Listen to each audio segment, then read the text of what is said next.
Amém. Glória a Deus. Pode se sentar, irmãos.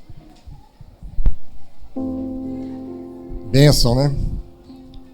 Quem está alegre de estar aqui essa manhã, levanta a mão. Irmãos, hoje às 9 nós tivemos um tempo muito especial aqui. Eu queria depois convidar todo mundo a acessar o canal do YouTube, Sal na Rede, e assistir lá o que foi compartilhado aqui. E a gente vai dar sequência, né, entendendo que é uma ministração só, um tempo só, é um só derramar do Espírito sobre nós, sobre a vida dessa congregação. Amém? Hoje, nesse momento aqui, a gente vai ter um tempo especial. Juninho, vem cá, meu filho. Um tempo muito especial, né? Como a gente falou semana passada, né, sobre pequenos grupos, né? E a gente vê essas comunidades muito presentes lá na Bíblia, né? Quando Paulo fala em Filemon para mandar um abraço para Arquipo, em quem ele se reunia, né, na casa de Arquipo. Quando fala lá em Coríntios sobre Priscila e Áquila, que eram também anfitriões de uma igreja na casa. Nós, durante muito tempo, como eu compartilhei semana passada, nós recebemos um pequeno grupo em casa, né? E esse menino aqui era o plantador desse grupo naquela época, né? Na época ele era novinho, hoje ele já está meio baqueado, assim, mas... E assim, minha vida espiritual passa muito, aliás, passa bastante pelo ministério do Júnior, que foi quem, né, plantou ali o grupo lá em casa. E aí, a certa altura, ele chamou um outro amigo dele, lá de Uberlândia, que eu queria convidar aqui, meu amigo reverendo, a gente chama ele de reverendo, que vocês vão ver por quê, né? Que é o Danilo. Aí o Júnior saiu, foi plantar o grupo na casa dele, né? E deixou lá uma herança para nós, e assim, como a gente era edificado, foi edificado pela casa, pelo ministério do Danilo naquele tempo. A gente, sabe, andou muito junto, nós amadurecemos muito nessa relação. Então está aqui 3 gerações, deixa eu passar para cá para ficar em ordem, né? 3 gerações desse grupo, só que o mais novo é o mais velho aqui nesse caso, mas tudo bem.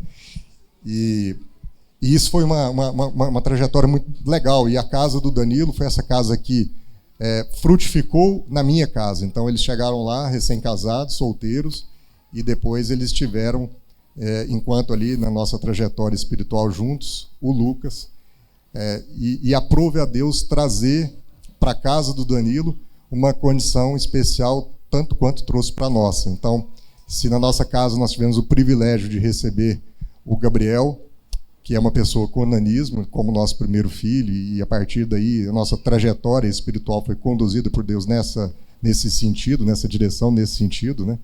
Na casa do Danilo, ele também recebeu o Lucas, que é uma pessoa com autismo. Então, tanto nós como ele entendemos, né, esse ministério na nossa vida. A gente seguiu com o Somos Todos Gigantes, com o Instituto Nacional de Nanismo. O Danilo segue com o Te Amamos, que é um projeto aqui do Instituto Total. Quem já conhecia o Danilo, levanta a mão. Bem mais gente do que das 9, né? O Danilo é um dos nossos conselheiros na congregação, e a vida dele, para além dessa inspiração que eu disse, me inspira muito pela distância que ele percorre. Ele é um cara que desde aquela época se movimenta em favor dos irmãos, porque desde aquela época ele já morava em Trindade. Então é um conselheiro nosso que está ali em Trindade afetando aquela comunidade, mas desde a época do pequeno grupo, ele pegava o carro e atravessava para vir, para estar com a gente à noite e voltar, e hoje ele está aqui repartindo conosco. Então, Júnior, eu queria que você, como pai aqui da turma, você fizesse uma oração conosco, porque hoje ele vai compartilhar junto com a minha casa, mas na pessoa agora da outra parte de mim, né, que é uma coisa só, mas que é a minha esposa Juliana, que vai sentar com ele à mesa e vão repartir juntos o pão com vocês. Que privilégio, amém. Bênção demais. Pai, muito obrigado. Que presente que o Senhor nos dá aqui nessa manhã, de revelar a sua multiforme sabedoria através das nossas vidas aqui. O Senhor está colocando aqui o Danilo, a Juliana, para serem boca do Senhor. Ó Deus, que haja submissão do nosso coração, do nosso espírito, da nossa alma, para poder receber toda boa porção que vem do céu nesse momento. Que a nossa vida seja de fato não apenas mudada, mas transformada pelo poder do Teu Espírito Santo. Ó Deus, que não seja carne, que não seja nada que nos convença a respeito da Tua vontade, mas senão o Teu próprio Espírito falando através da vida da Juliana e do Danilo aqui nessa manhã. No nome de Jesus, nós te louvamos pela vida deles, por essa caminhada juntos, por essa trajetória de fé, de esperança, de desafios, de tribulações, mas também de muitas vitórias, de muito choro, mas também de muitas alegrias. E assim o Senhor vai nos sustentando, um abraçado com o outro, um às vezes carregando o outro, e é assim que nós vamos caminhando com o Senhor. No nome de Jesus. Amém. Graças a Deus.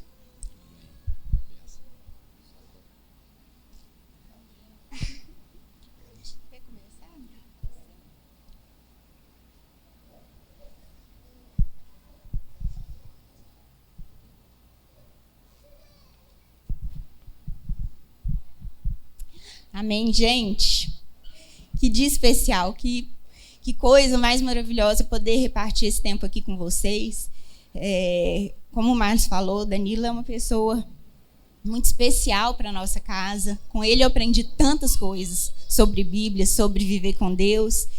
E com a Amanda eu aprendo todos os dias, com o Lucas eu aprendo todos os dias e tem sido maravilhoso. De repente a gente podia pensar que esse era um momento que a gente fosse falar daquilo que a gente faz, que o Marlos já falou aqui no começo, né? O Danilo e a Amanda lá no Te Amamos, nós não somos todos gigantes, mas eu acho que não é para isso que Deus separou esse momento, né? E quando o Marlos me falou sobre vir, né, compartilhar um tempo com vocês, alguma coisa que Deus colocasse no meu coração, eu falei, Senhor, o quê? Né? O que é que permeia a história de todos nós, para que nós todos entendêssemos a importância da gente estar diante de Deus e de construir em Deus uma vida. E aí, quando o Marlos, né, falou, você vai falar com o Danilo, eu falei, meu Deus, que responsabilidade, porque essa pessoa aqui do meu lado conhece mais de Bíblia do que eu acho que assim, com certeza, a grande maioria de nós que estamos aqui. Mas eu queria começar com vocês lendo um salmo, uma parte de um salmo que eu acho que todos nós conhecemos, né? Se a gente não leu ele inteiro, a gente leu pelo menos alguns versículos ou já escutou. É o Salmo 139. Eu queria que vocês abrissem a Bíblia e que a gente lesse a partir do versículo 13. Salmo 139, versículo 13. Eu vou ler na NVI. Tu criaste o íntimo do meu ser e me teceste no ventre da minha mãe. Eu te louvo porque me fizeste de modo especial e admirável. Tuas obras são maravilhosas. Digo isso com convicção. Meus ossos não estavam escondidos de ti, quando em secreto fui formado e entretecido nas profundezas da terra. Os teus olhos viram o meu embrião. Todos os dias determinados para mim foram escritos no teu livro antes de qualquer um deles existir. Gente, eu queria que a gente prestasse muita atenção nesse último, né? Nesse último versículo que eu li, que é o 16, que diz, né, todos os dias determinados para mim foram escritos no teu livro antes de qualquer um deles existir. Eu acho que a grande maioria das pessoas que está aqui me conhece de alguma forma, mas eu sou Juliana, filha do Felipe e da Ângela, que estão ali, esposa do Marlos, mãe do Gabriel, com 17 anos, que está morando em São Paulo, mas está aqui hoje, graças a Deus, da Laura, com 15 anos, do Fernando, com 13. E assim, eu comecei, a Laura fala uma coisa e é verdade, né? Eu comecei a refletir sobre esse momento aqui, e assim, a Laura disse que minha vida daria uma trilogia. E eu acho que é uma trilogia bem extensa, assim, sabe? Livros grossos. Deus me fez passar por coisas na vida durante, especialmente, eu acho que até os 35 anos, e eu já estou com quase 50, que quando eu paro e olho para trás e vejo tudo que eu vivi, eu penso, ufa, né? Deus tinha alguma história muito complexa aí para tecer na minha vida. Então, eu fui uma menina que casou com o primeiro namorado, comecei a namorar com 14 anos, casei com 20. Com 21 anos, montei minha primeira empresa, num tempo em que ainda não era muito comum a gente ser empreendedor tão cedo. Nesse período aí, entre os 22 e 23, Meu pai teve que encerrar a empresa dele de muitos anos, e eu, como filha única, né, fui ajudá-lo também nesse período, né, de recomeçar a vida, reestruturar. Aos 23 anos eu separei desse primeiro marido, sem filhos, porque era um casamento muito desafiador. E olhar para uma pessoa de 23 anos já recomeçando, né, é uma coisa assim difícil de se imaginar, né?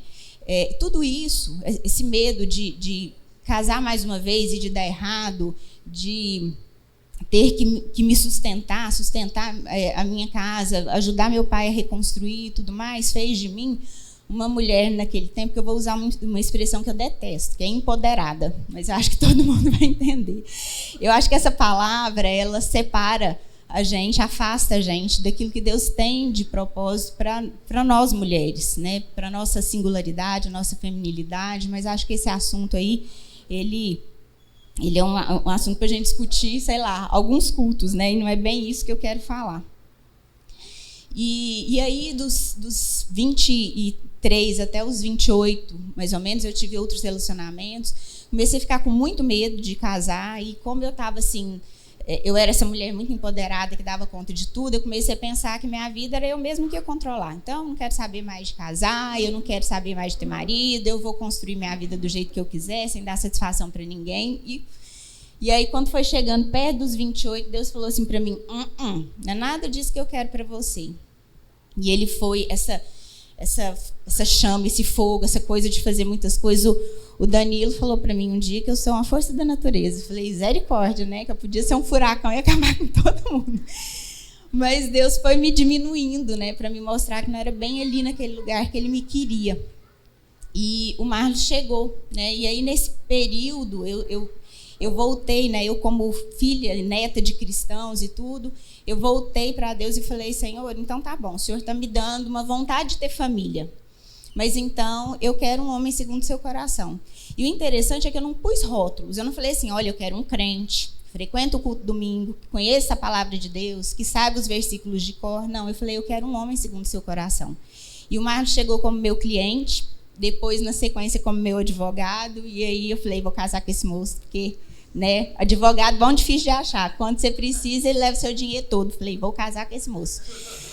E comecei a ver nele todas as virtudes que um homem, segundo o coração de Deus, teria. E aí a gente tinha 6 meses de namoro, ele, vamos casar. Falei, não mexe com esse assunto, não falo sobre isso. Eu tinha terminado 3 noivados, meu apelido com os amigos era noiva em fuga. Falei, não vai dar certo. E quando foi chegando uns 2 anos de namoro, ele me convenceu de uma semana para outra. Literalmente, nós resolvemos casar numa semana e casamos na outra, para não ter tempo de pensar e desistir. E aí já estava muito forte no meu coração isso, né? A gente, quando se conheceu, nós vivíamos o mesmo momento, assim, financeiramente, profissionalmente falando, eu começando os meus negócios, ele começando a profissão dele, assim, carreira solo. Nós dois não tínhamos nada para herdar, não temos nada para herdar de ninguém. Nós recebemos dos nossos pais o melhor que eles podiam dar, nos deram a melhor educação, nos deram os melhores princípios e valores, estão muito arraigados, mas não temos patrimônio, então nós estávamos começando. E Deus, né, eu, aquela pessoa, a força da natureza que dava conta de tudo, empreendia tudo, Deus foi me diminuindo e fazendo o Marlos crescer. Nós casamos. E logo na sequência nós tivemos filho. Eu quero dizer que nesse período da minha vida eu perdi 3 gravidezes, né? Eu tive 3 abortos espontâneos. E quando o Gabriel veio, estava tudo muito bem até o final da gravidez, a gente muito feliz. E de repente foi a primeira vez que Deus bateu de frente comigo, pá, e falou para mim, minha vontade é soberana, você não tem um controle sobre sua vida. E acima de me mostrar que a vontade dele é soberana, Deus me mostrou que ela é boa, perfeita e agradável. E ele começou a me mostrar que era possível não ter controle da minha vida, passar pelas dificuldades, passar pelos problemas e ainda assim reconhecer no meio deles toda a bênção que Deus tinha para me entregar. E aí vieram os meninos, eu ainda era empresária, aquela coisa, 3 meninos, nós tivemos os 3 muito rápido. Gabriel tinha 3 anos, nem tinha feito 4 ainda, eu já tinha os 3. E eu, assim, toda empresa, eu abria empresa, fechava empresa, vendia empresa, comprava outra, aquela loucura em todos os lugares que eu tinha empresa, tinha uma suítezinha para os meninos. Aí a gente levava, Deus foi muito bom, que a gente tinha pessoas muito maravilhosas para me ajudar, e eu carregava a turma inteira. Tinha um quartinho, eles brincavam, eles dormiam, eles tomavam banho e ficavam lá comigo. E Deus foi fazendo o Marcos prosperar, e as minhas coisas começaram assim, nada dá certo. Gente, mas estava tudo tão bom, dava tudo certo na mão de todo mundo, mas na minha mão não dava certo. E Deus foi melhor, minha filha, né, esse projeto. Chegou a pandemia, eu acho que todo mundo aqui passou por esse momento. Estava tudo fechado, as demandas do Instituto já estavam muito grandes, né, e estava muito difícil equilibrar todos esses pratos aí, dos filhos, da casa, da empresa, do Instituto, do Somos Pessoas Gigantes, de tudo. E aí, como família, porque esse eu acho que é o maior privilégio que Deus entregou na nossa vida como casal, nós, desde o primeiro momento, nós entendemos que nós somos uma só carne. E uma só tudo, é uma só conta no banco, é um só projeto de vida. A gente tem ritmos muito diferentes. Eu sou essa pessoa ligada na tomada, quero fazer tudo, resolver tudo, fazer logo. Intensa, eu estou acelerando, mas isso nunca nos impede de chegar em consenso sobre as coisas. E esse foi um consenso de família. Nós resolvemos, então nós vamos ser incertos na vida de empresário, 25 anos, tocando sua vida, vai cuidar do povo que Deus colocou no nosso caminho, né, do Somos Pessoas Gigantes, estruturar um instituto, tudo. E em paralelo, isso podia ser feito no home office, eu podia acompanhar mais diversos meninos, né, que estavam nessa fase mais delicada da vida dos nossos filhos, que é a transição da infância para a adolescência. E aí a gente fechar ciclos é muito desafiador, porque a gente tem no nosso coração uma sensação de que tudo que a gente tem que encerrar é porque deu errado. E, na verdade, não deu errado. Na verdade, o que Deus quer mostrar com a gente em cada etapa da nossa vida é nos preparar para a próxima, né? E quando a gente consegue enxergar lá na frente, a gente vê que tudo fez sentido, né? E por que eu estou contando a minha história, né? Assim, se é interessante? Não é interessante, né? Não tem assim tantas coisas que sejam surpreendentes para dizer para vocês. Mas é porque eu fiquei refletindo como que Deus conduz a humanidade. Deus conduz a humanidade através de histórias de vida. A Bíblia é um livro que não conta a história de Deus. A Bíblia é um livro que conta a história de várias vidas.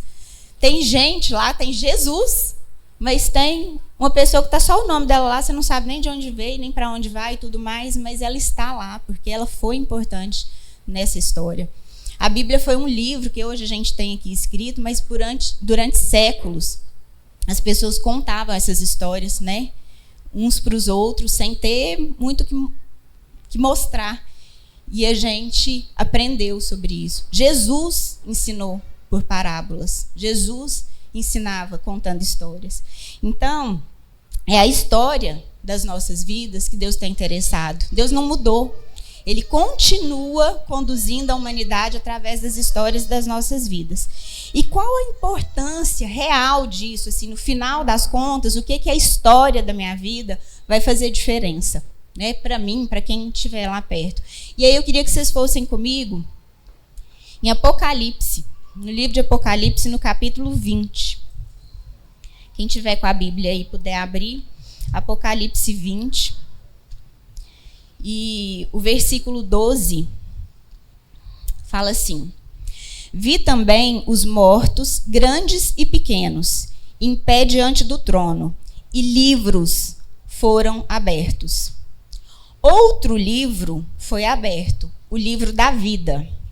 Os mortos foram julgados de acordo com o que tinham feito, segundo o que estava registrado nos livros.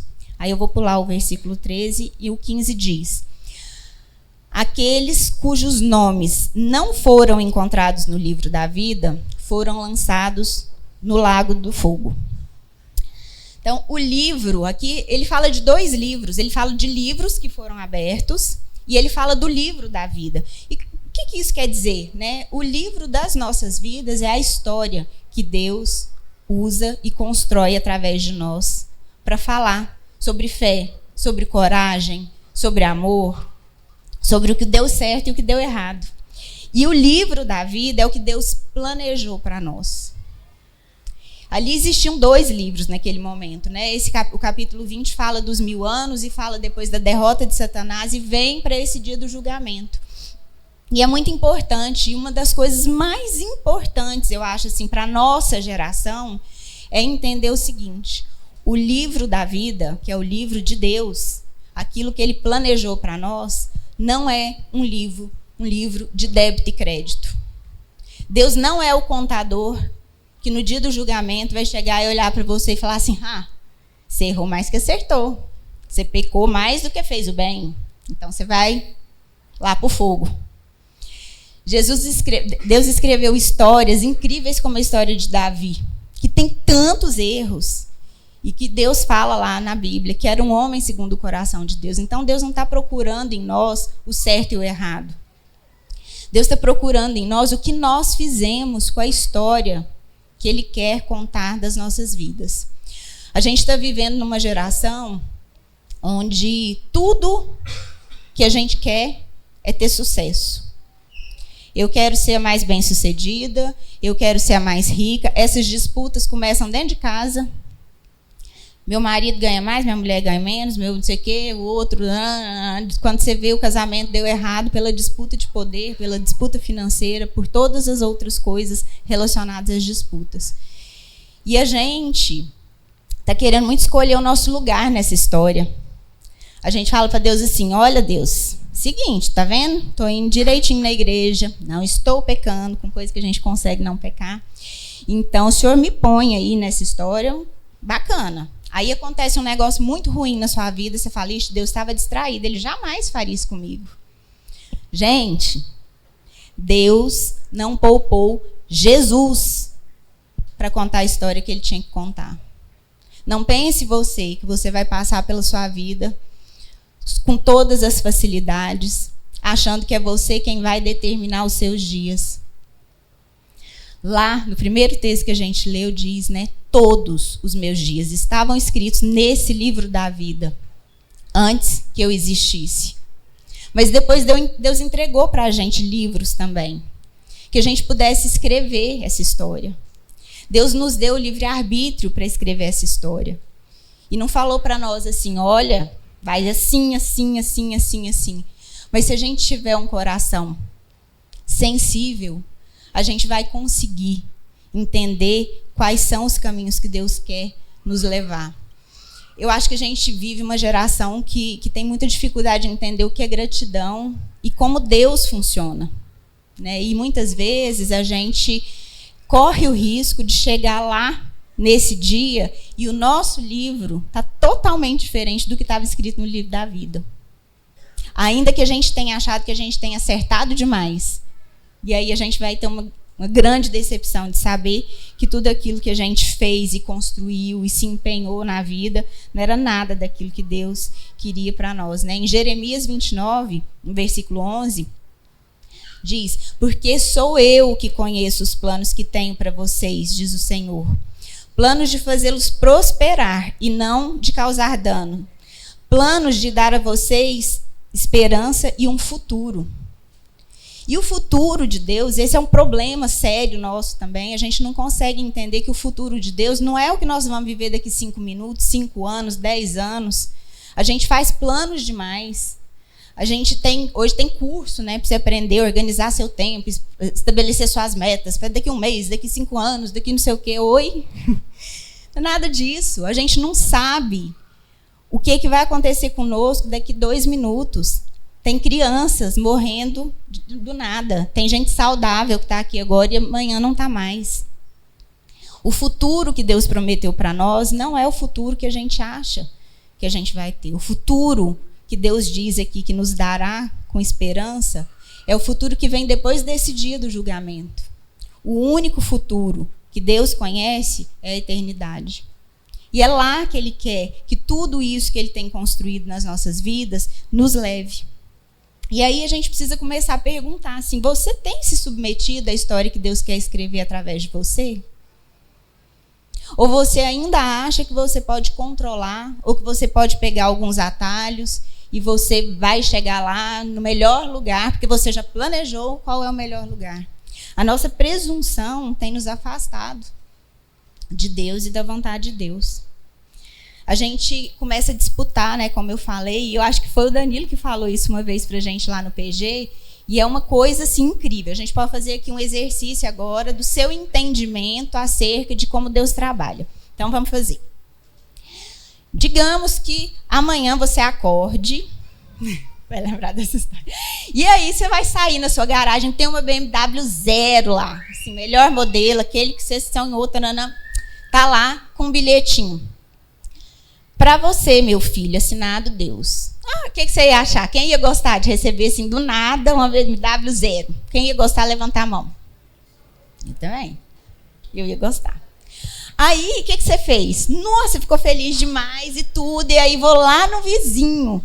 E o vizinho é o Danilo. Mora lá no meu condomínio. Eu vou chegar lá. Danilo, você não acredita? Olha esse bilhetinho. Ganhei uma BMW. Quando eu olho na garagem do Danilo, tem uma Ferrari com o mesmo bilhetinho. Acabou. O que é a primeira coisa que a gente vai pensar? Deus, por que ele ganhou a Ferrari e eu ganhei a BMW? Como assim? No que ele é melhor que eu? Esse é o nosso coração, que acha que Deus tem que dar para a gente aquilo que a gente merece. Infelizmente, tem muitas igrejas ensinando isso. Move a mão de Deus. Eu escutei, no dia que eu recebi o diagnóstico do Gabriel, eu escutei de um pastor. Ora para Deus, fala para ele que você não aceita um filho com problema. Você é fiel, você é dizimista, Deus não vai... Deus tem que curar seu filho. Falei, esse pastor nunca mais, né, me verá, porque afinal de contas era rejeitar o meu filho que ele estava me ensinando, né? Então, assim, o que eu acho que a gente precisa fazer, né? O que faria a gente voltar para esses trilhos, né? Deus estabelece um propósito que são os trilhos. E a gente vai montando a nossa composição. Tem hora que vai ser de carga, tem hora que vai ser de gente. Tudo isso vai passar por ali. E a gente vai funcionar num modal, né? Não adianta também eu querer colocar um tipo de vagão num trilho que não serve, que não cabe, a bitola é diferente e tudo mais. Então, assim, Deus tem um propósito. No meio desse, para cumprir esse propósito, que é o que está escrito no livro da vida, ele vai nos dar muitos projetos. Projetos que vão dar muito certo e vão aquecer o coração da gente. Projetos que aparentemente vão dar totalmente errado e a gente vai questionar se Deus realmente estava naquilo ou não. E aí o que eu queria dizer para vocês é o seguinte, hoje, né, enquanto a gente está vivo, a gente tem a oportunidade de fazer diferente, de reescrever a nossa história para que ela coincida com o livro da vida. Peça para Deus mesmo, assim, sabe? Em oração, fala, Senhor, pega minha mão. Vai comigo lá naqueles lugares da minha história que são os mais difíceis e que eu não entendi. Pega na minha mão, porque sozinha eu não vou conseguir revisitar as dores, revisitar os erros que eu cometi. E pede para Deus te mostrar o que é que ele quis te mostrar naquele momento e você fechou os olhos. Talvez são coisas que são momentos em que você errou, mas se você se vitimizou, tirando de si a responsabilidade, passando para quem estava mais próximo. Isso te tira daquilo que é o projeto de Deus. Pede para Deus segurar na sua mão. Entrega para Ele. O caminho da gente não é nosso. Solta essa vontade de controlar, de fazer segundo o seu coração, de mover a mão de Deus. Vou fazer campanha de jejum, oração, vou subir no monte, vou falar para Deus que é isso que eu quero, é isso que eu quero, é isso que eu quero. E aí eu chego no dia onde os livros vão ser abertos e tudo aquilo que eu arrasei na vida. Eu fui a melhor mãe da vida. Eu fui a pessoa a maior influenciadora do meu tempo, não sei quantos milhões de seguidores. E Deus vai falar assim, não era isso que eu tinha para você. E aí o futuro que ele tinha. mais. Então, que a gente volte e, nesse momento em que a gente revisitar as nossas vidas, fizer as pazes com os nossos erros, com o nosso passado, que Deus nos prepare para mostrar para nós quem é o povo para quem Ele escreveu essa história. Sim, Ele escreveu para alguém. O que eu posso garantir é que Deus está escrevendo a sua história para aquelas pessoas que estão mais próximas de você.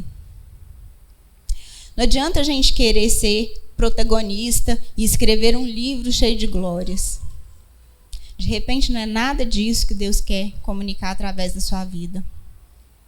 De repente, o que Deus tem para você é ser uma pessoa que passou por tantas dores e ainda assim não desistiu de crer. Às vezes você vai ser o Tiaguinho lá no The Chosen, no episódio que a gente inclusive fez um trabalho no dia do nosso encontro nacional, né? Tiaguinho, que na série, né, pelo menos, é uma pessoa com deficiência física. E aí Jesus manda ele lá, ó, vai lá na cidade, você vai curar o povo. E aí Tiaguinho, né, terminou a reunião, ele veio, Jesus, eu vou chegar lá, falar, vou curar as pessoas. E as pessoas vão olhar para mim e pensar o quê? Que cura é essa, se eu não fui curado? E Jesus explica para ele, né, que às vezes o que a gente espera para agora, as curas que a gente espera, os milagres que a gente espera, são justamente as coisas que Deus poderia fazer, mas Ele não vai fazer, porque isso não faz parte da história que Ele precisa contar através de nós. Então, que a gente solte mesmo, sabe, as amarras, peça para Deus discernimento, sensibilidade, para entender o que é que Ele quer falar através de nós. Quem é o povo para quem eu preciso falar?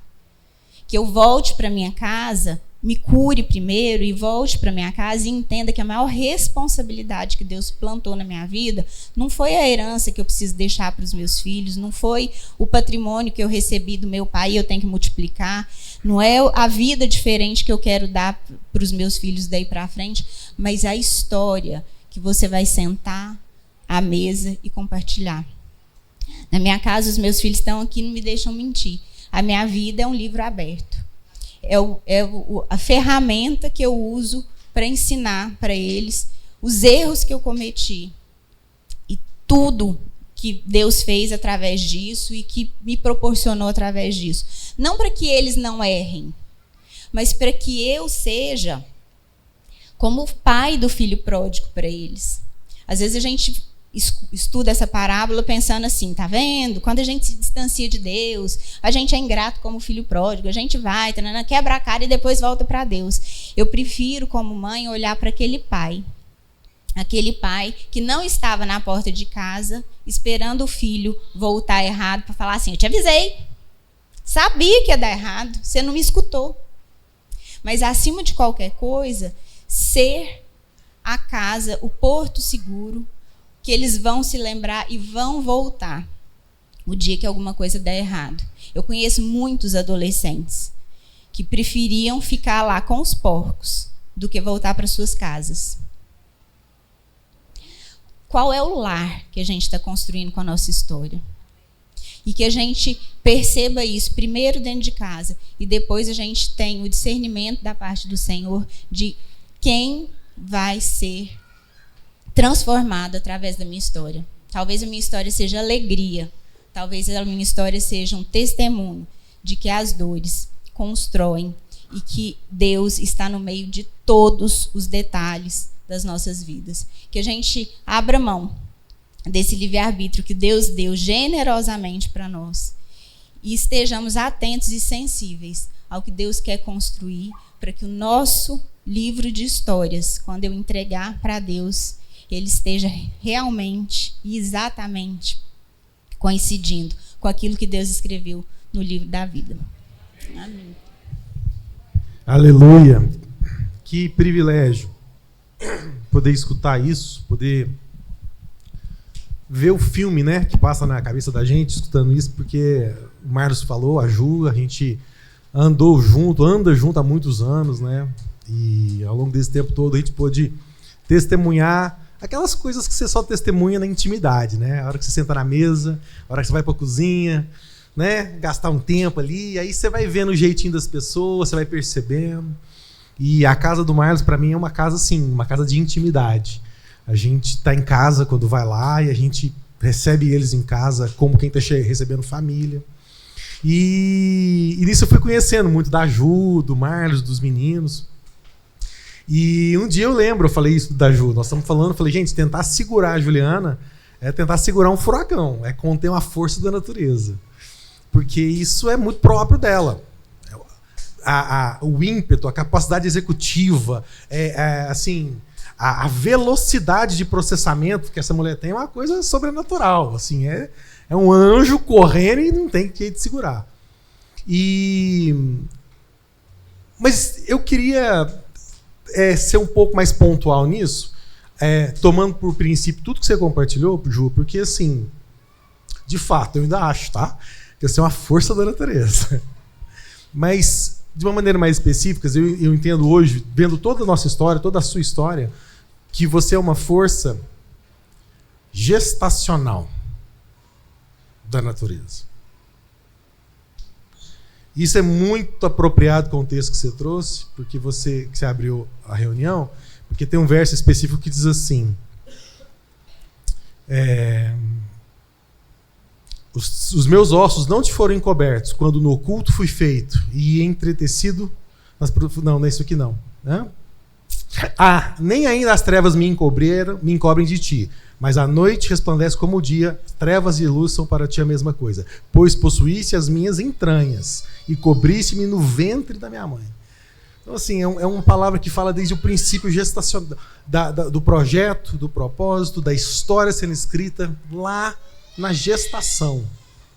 E a gente vê na sua vida e na vida da sua casa o poder do dom gestacional. Como Deus revela virtude a partir de um ventre, a partir da produção do ambiente gestacional que Ele preparou para acolher as sementes que Ele quer plantar. Amém? Isso é poderoso demais. Isso é poderoso demais não apenas na vida das mulheres, mas você vai encontrar na mulher a figura visível de uma virtude invisível que Deus repartiu a todos nós. Está aqui. A imagem visível dessa virtude, você vai ver na mulher, tem um útero lá. Mas a virtude de onde isso vem é sobre nós.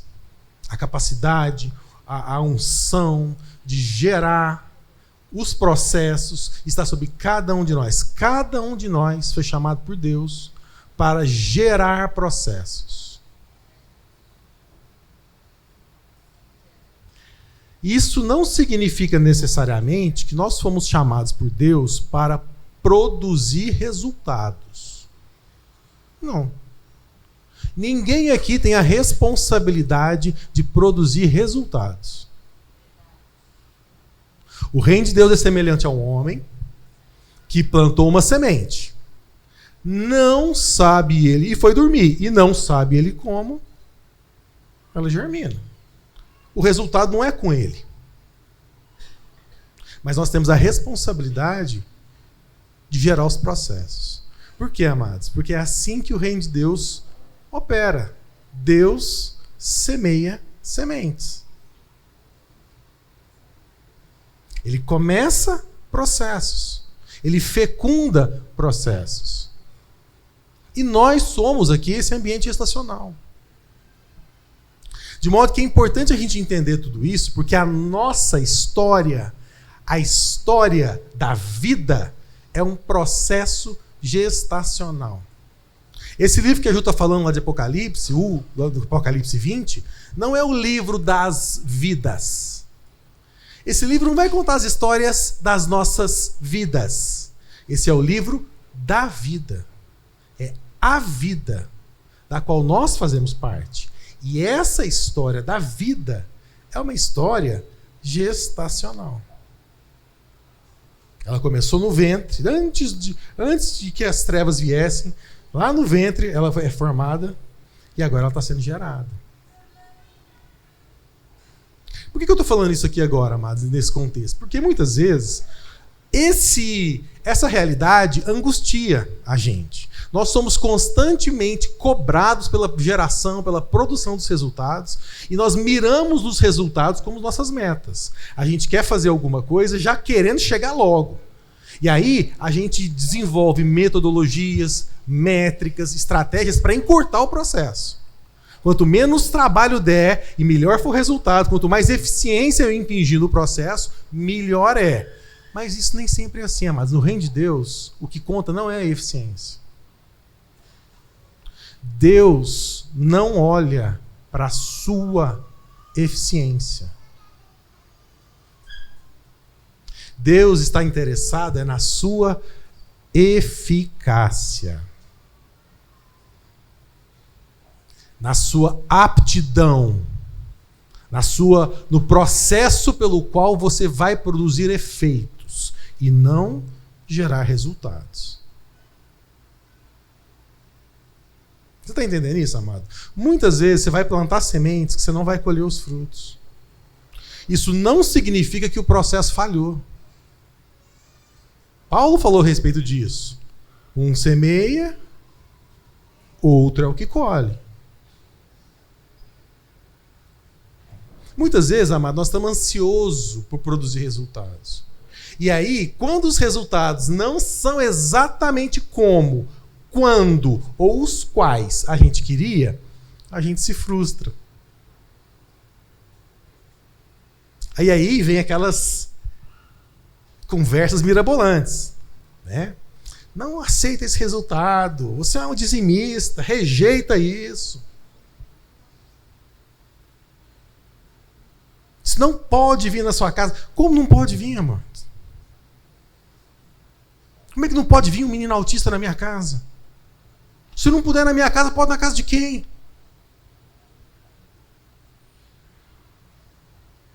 De quem? Meu filho não precisa ser curado. Meu filho é a cura.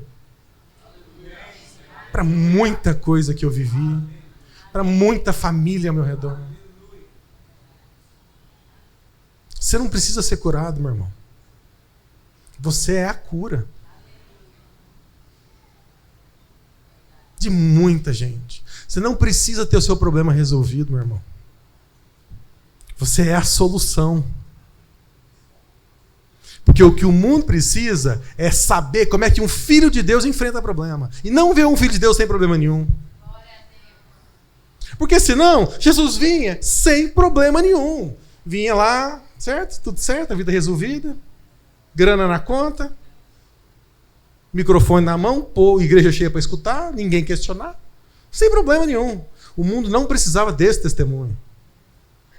Tinha que ver como é que o Filho de Deus enfrentava o desafio, o dia mau, a pobreza, a morte de um pai, a incompreensão dos irmãos, da mãe, o abandono dos amigos, a traição dos mais íntimos. Como é que o Filho de Deus enfrenta essas coisas? Essa é a cura que o mundo precisava. Como é que se enfrenta isso com dignidade? Dignidade. Esse é o seu testemunho. Dignidade. Nesse ambiente gestacional. Isso é tão interessante. Eu queria ler um texto com vocês. Também fala, traz essa visão do ventre, né? Mas eu queria repartir que está lá em Isaías, no capítulo 49. O texto diz assim, Isaías 49. Ouvi-me, ilhas. Eu estou sem meu óculos aqui, que eu esqueci em casa, vocês vão me perdoando aí, amado. Por enquanto, deixa eu ver, Rebs, vamos ver se...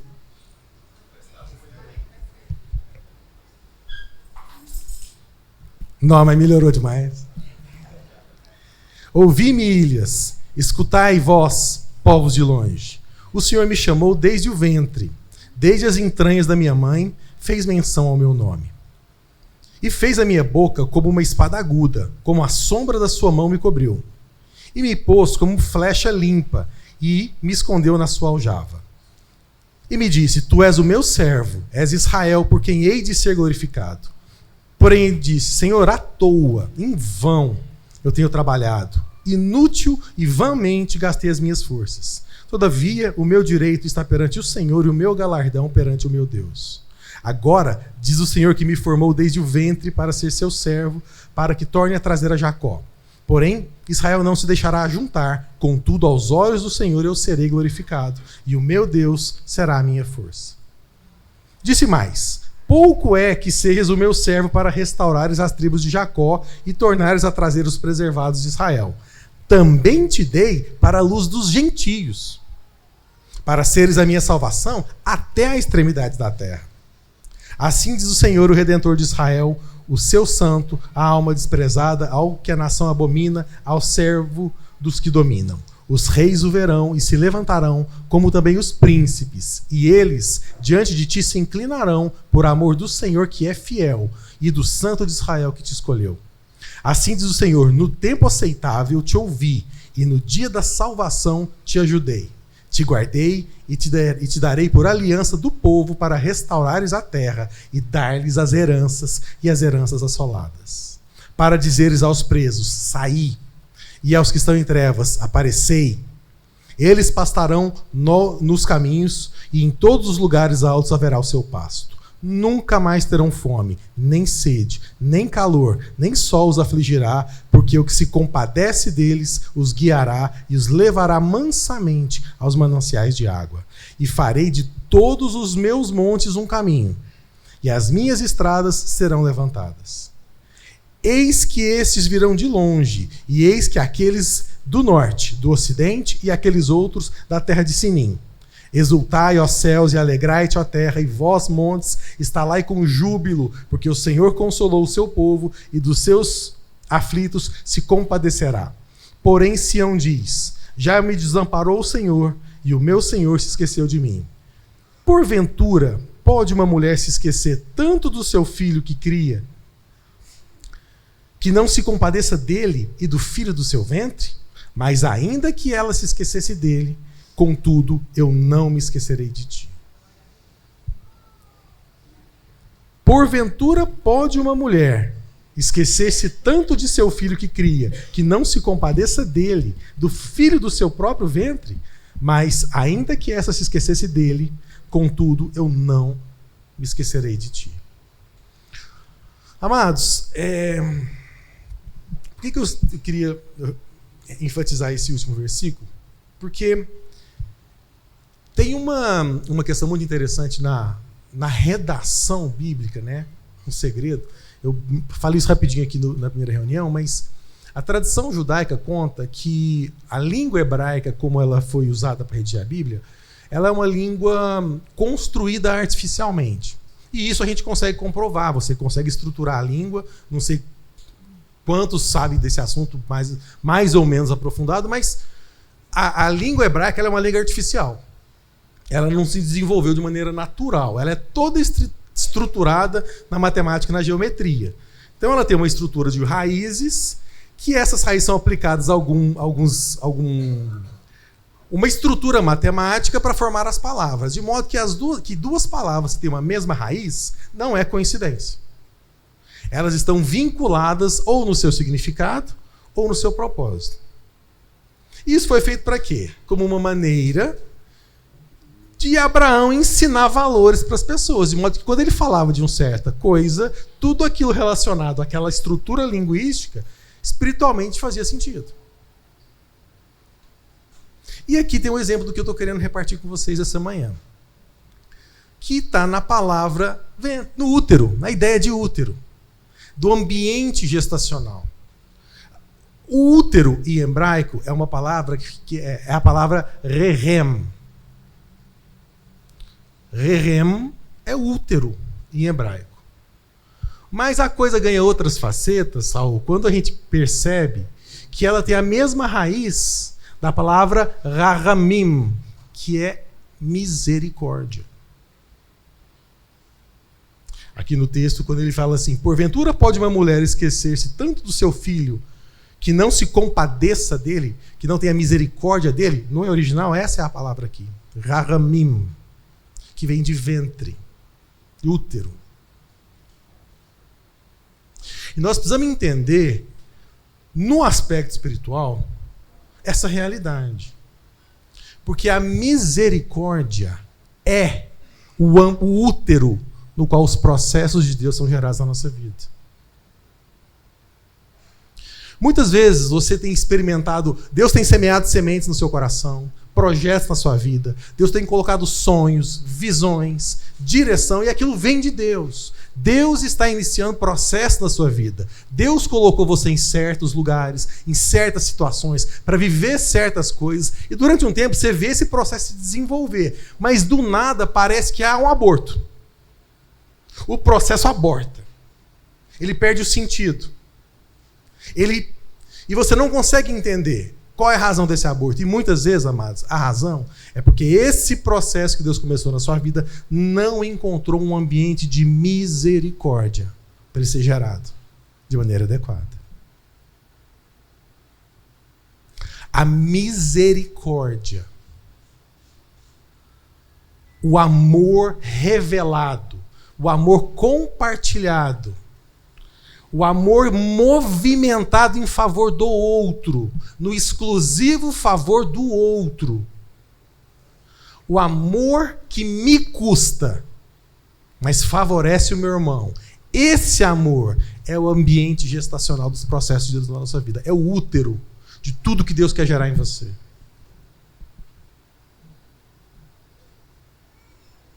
Isso não é um lugar fácil.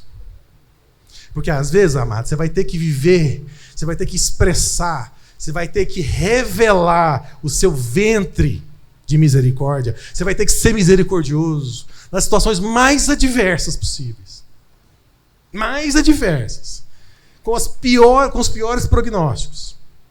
Talvez você vai ter que oferecer o seu útero para gerar aquilo que tem o pior prognóstico do mundo. Ninguém está entendendo como é que você está suportando aquilo. Por que você não larga a mão? Por que você não sai dessa? Aborta esse processo, começa outra coisa, vai para outro lugar, larga a mão disso. Ninguém vai entender. Mas você vai entender. Você vai levar isso a bom termo.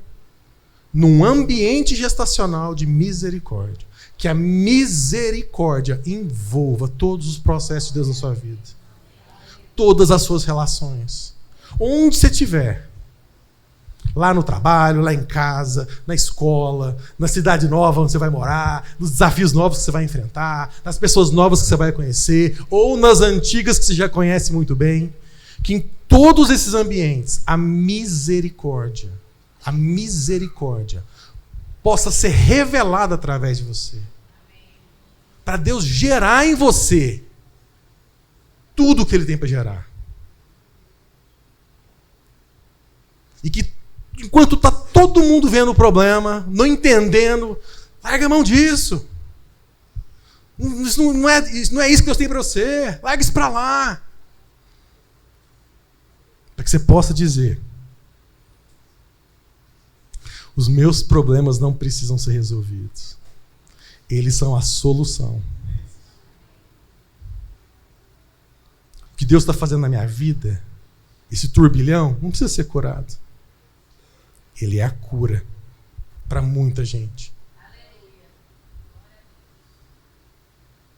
Ele vai revelar a cura para muita gente. Ele vai ensinar sobre cura para muita gente. E no final, essa história, esse livro que tem sido escrito a partir de cada um de nós, vai contar uma história de misericórdia. De um pai que não se esqueceu dos seus filhos. Ainda que a mãe os esquecesse, não se compadecesse deles, ele não esqueceria. Um pai que tem tanta misericórdia dos filhos que ele falou: não, você não vai salvar só essa casa. Você vai salvar todas as famílias da terra. Não é só essa nação. Estou te enviando como luz para todos os gentios. Não é o seu problema que vai ser resolvido, mas em você está a solução que todo mundo está precisando. Olha ao seu redor. no seu testemunho, na sua dignidade, no seu senso de propósito, na sua disposição inabalável de seguir em frente, de se manter firme na direção que Deus te indicou, seguir nesse caminho. Ainda que você está passando assim, amados, descalço. Ainda que você vai descalço, meu irmão. Ainda que dói. Não retroceda por amor aos seus irmãos. Não retroceda. Pelas misericórdias de Deus. Se ofereça para gerar esse filho. Se ofereça para gestar os processos que Deus quer fazer através da sua vida. Todos eles. Todos. Os agradáveis e os desagradáveis. Os doces e os azedos.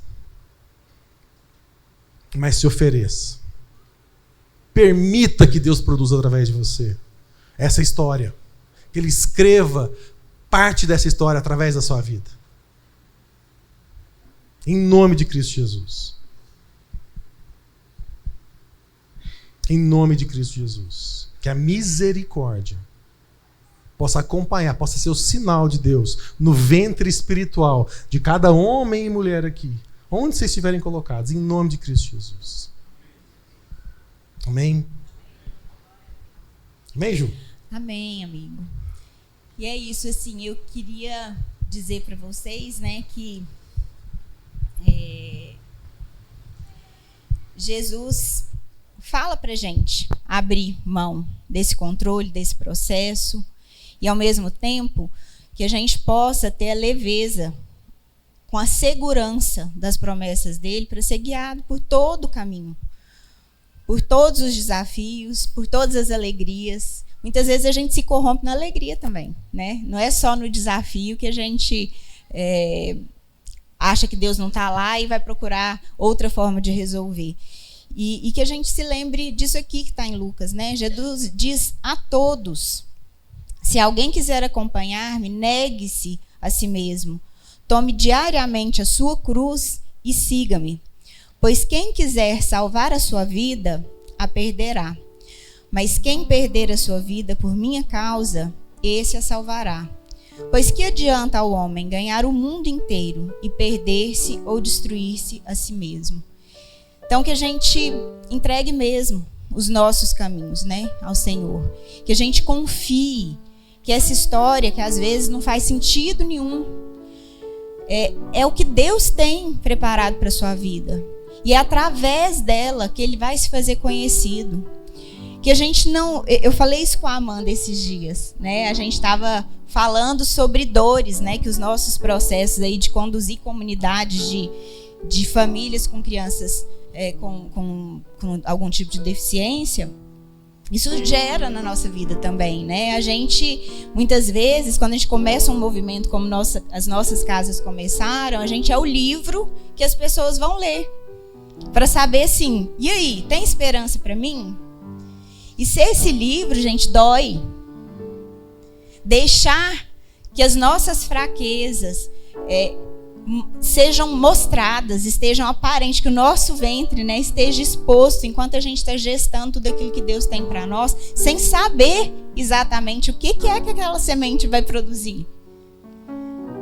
Mas crendo, né, que Deus tem para nós o melhor. E que Ele disse que Ele está nos preparando um futuro. E que a gente não espere isso ansiosamente como quem vive hoje o problema, mas amanhã quer que Deus traga a solução. O amanhã de Deus é outro tempo. Para Ele não existem os dias, os anos. Mas a promessa prevalece. Então que a gente não se sinta, né, poderoso além daquilo que a gente realmente é. Que a gente não pense de nós mais do que a gente deveria. Que a gente não se esqueça que as histórias das nossas vidas continuam sendo escritas, apesar de nós, através da misericórdia de Deus. Mas que Ele não poupou nem Jesus para contar a história que ele precisava e curar os nossos corações e as nossas vidas.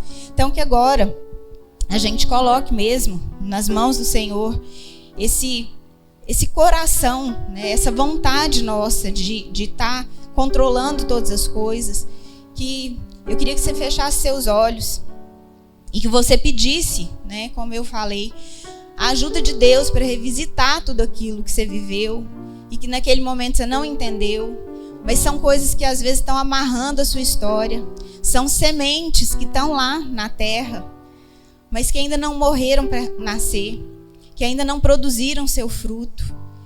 E as pessoas que estão à sua volta estão esperando esses frutos. Elas precisam desses frutos. Então pede a Deus agora, Senhor, transforma, Pai. Transforma, ressignifica a minha história para mim. Ela já está escrita. E nada ali fugiu ao seu controle. Mas que o Senhor alcance meu coração. Me dê sensibilidade, Pai, para enxergar todas as realidades invisíveis, Deus, crendo na Tua poderosa mão, na Tua vontade, que é soberana, mas acima disso é perfeita e agradável.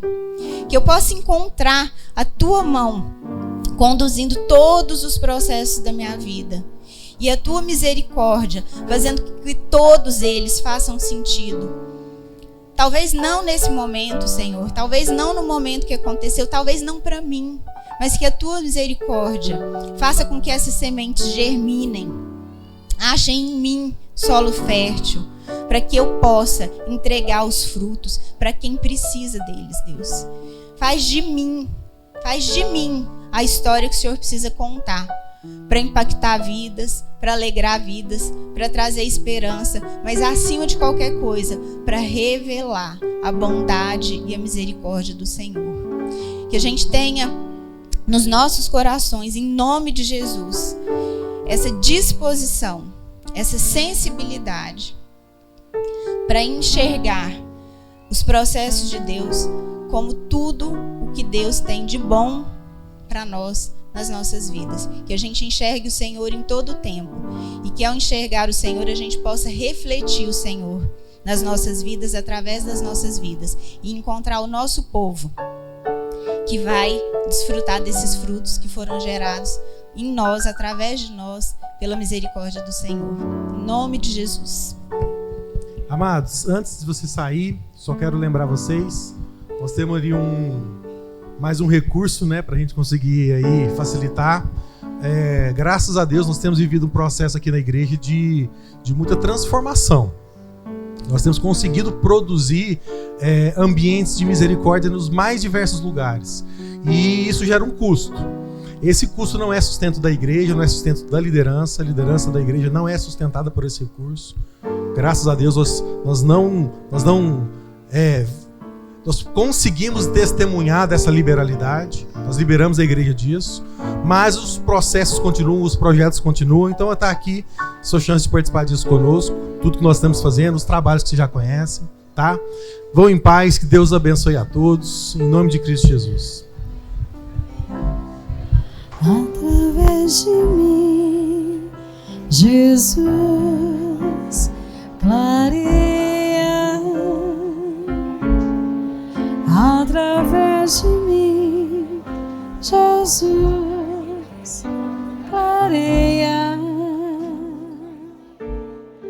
Vou brilhar a minha luz. Eu